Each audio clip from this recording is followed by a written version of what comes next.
They called him a slave. A man born to bleed, for the amusement of Rome. But in the heart of that man, burned a fire no empire could ever chain. This is the story of Spartacus, the gladiator who rose from the dust of the arena to challenge the most powerful empire the world had ever known.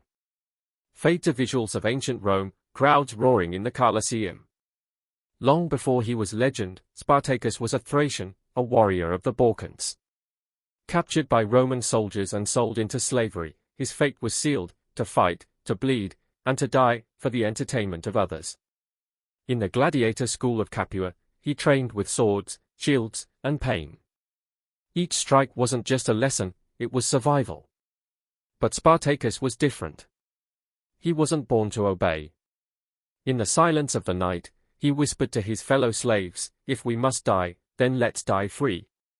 In 73 BC, the unthinkable happened. 70 gladiators overpowered their guards, broke free, and stormed out of Capua. They armed themselves with kitchen knives, stolen swords, and hope. The rebellion spread like wildfire. Thousands of slaves, farmers, shepherds, and prisoners joined Spartacus. He became more than a fighter. He became a symbol, the man who made the lowest in Rome believe they could rise. For 2 long years, his army of outcasts defeated Roman legions again and again. Rome began to tremble. Spartacus never dreamed of a throne, he dreamed of escape.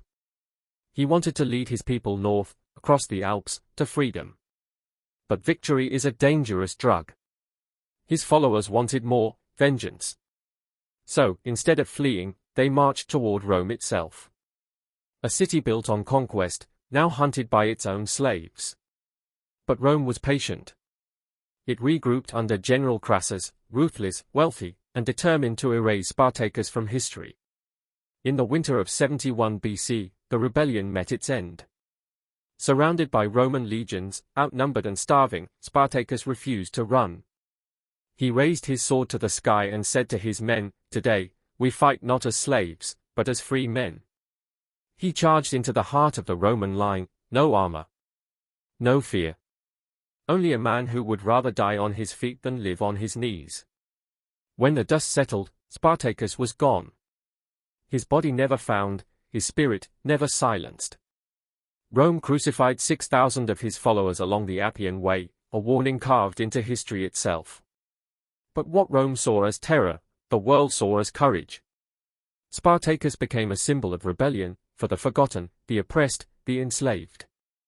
He never ruled an empire. He never wore a crown. Yet his name has outlived the Caesars. Music swells, fades to silence. This was Spartacus, the slave who defied an empire.